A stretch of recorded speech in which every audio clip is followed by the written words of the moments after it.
Wake up, you are in Ypres, a city in the Flemish area of Belgium. Yes, look at that church.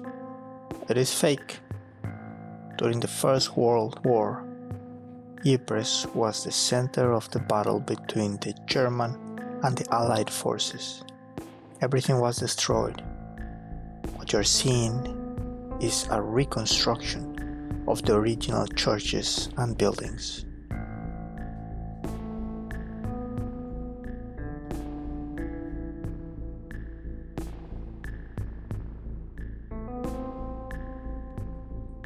But before that, Ypres already existed. The Romans raided it a century before Christ, and during the Middle Ages, its linen production was so popular that it is mentioned in the Canterbury Tales. But war has always haunted Ypres. It participated in treaties and battles such as the Golden Spurs, the Battle of Mons en Pevele, the Peace of Melun, and the Battle of Cassel. In addition, it was the scene not only of a fire that destroyed the old city in 1241, but also of endless murders of cats, which were thrown from the tower of the Cloth Hall, since they were considered symbols of the devil and witchcraft.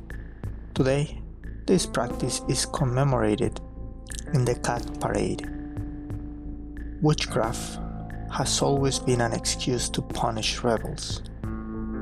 In 1377, when textile workers rebelled against their employers, they were hanged, charged with rebellion, and burned at the stake by the Inquisition on charges of heresy.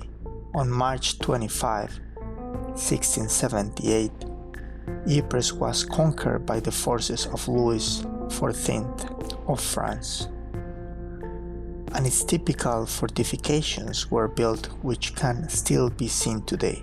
In 1697, following the Treaty of Ryswick, Ypres was returned to the Spanish crown.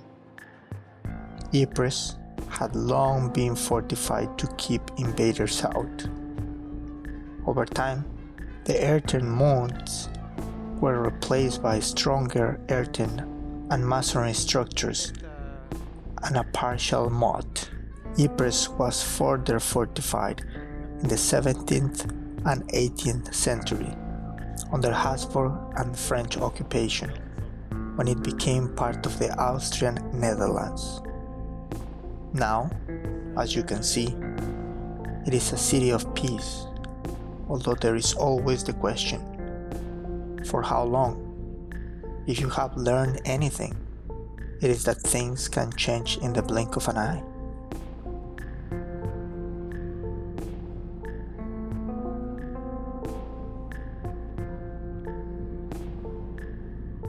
This is how the First World War started.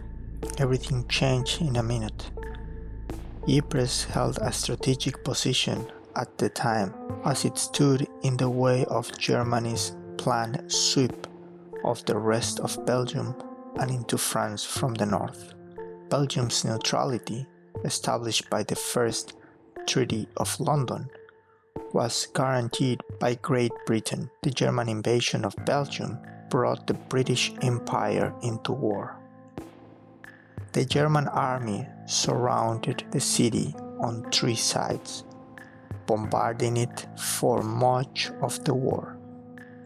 The Germans used diverse types of gas, including mustard gas, also called Yperit, after the name of this city, first used near Ypres in the fall of 1917.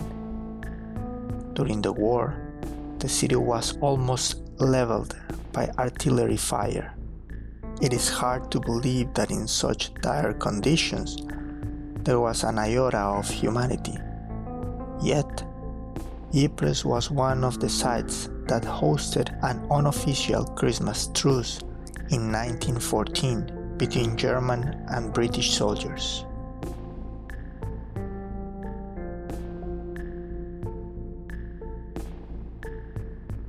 As you watch the daily commemoration of the war, a sense of abandonment fills you. Something tells you that you have been in Belgium for too long in the cold, to think about a change of scenery. You close your eyes, thinking about where you will go now.